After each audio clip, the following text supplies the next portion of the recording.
लिए सर दूरदर्शन से बात करने के लिए धन्यवाद।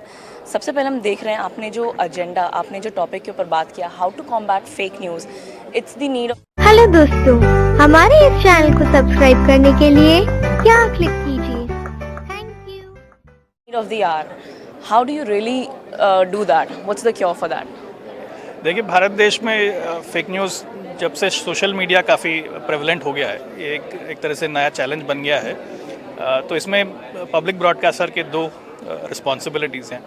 एक तो पहला, we are the source of the most credible and authentic source of news, and I think it's credit to the teams of Doordarshan news and All India Radio news that we earn that reputation.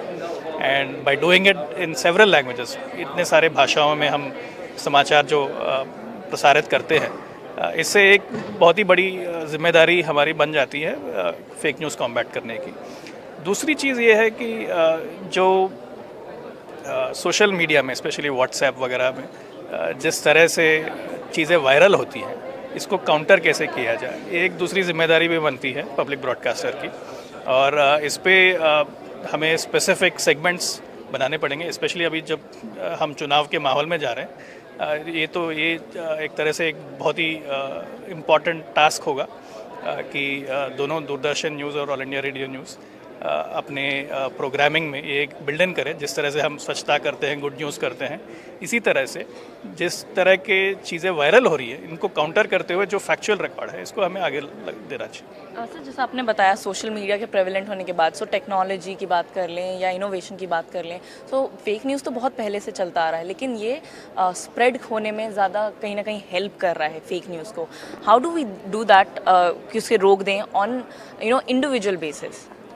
हमें लोगों को और aware कराना पड़ेगा, और एक तरह से हमारा जो सोशल मीडिया प्रेजेंस है, डिजिटल मीडिया प्रेजेंस है, इसको और इफ़ेक्टिव बनाना पड़ेगा। अभी हम जैसे 60+ यूट्यूब चैनल है हमारे, 250+ ट्विटर हैंडल्स हैं, इन सबको एक्टिवेट करते हुए हमें एंगेज करना होगा ऑडियंसेस को, बोथ ऑन क्या फैक्चुअल रिकॉर्ड है, क्या ट्रूथ है, उसको एडवांस करने में, और दूसरा अवेयरनेस और एजुकेशन बढ़ाने में कि किस तरह से आप फेक न्यूज़ को स्पॉट कर सकते हैं, किस तरह के वेबसाइट पे आप जाकर वेरीफाई कर सकते हैं, वैलिडेट कर सकते हैं।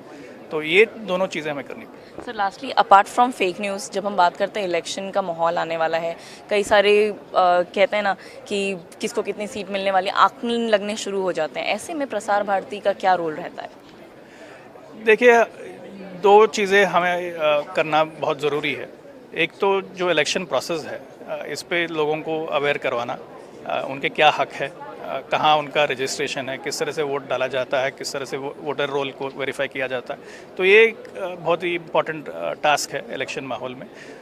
दूसरा है कि टू मेक श्योर दैट जो एक्चुअल फैक्चुअल चीज़ें, जैसे रिजल्ट्स आने के पहले, to make sure that we put out the information timely and accurately without getting into this race of who is first, right? तो ये दो चीज़ें भी हमें ध्यान देना होगा।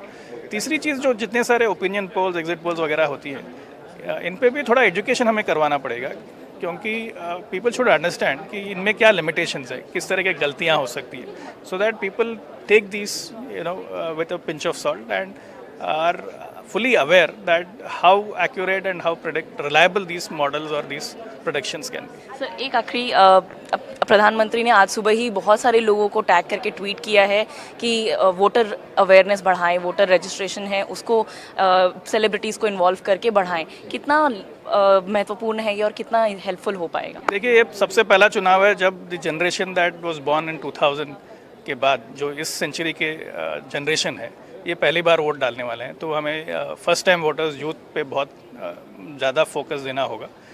तो इसके लिए आई think it's very important that the public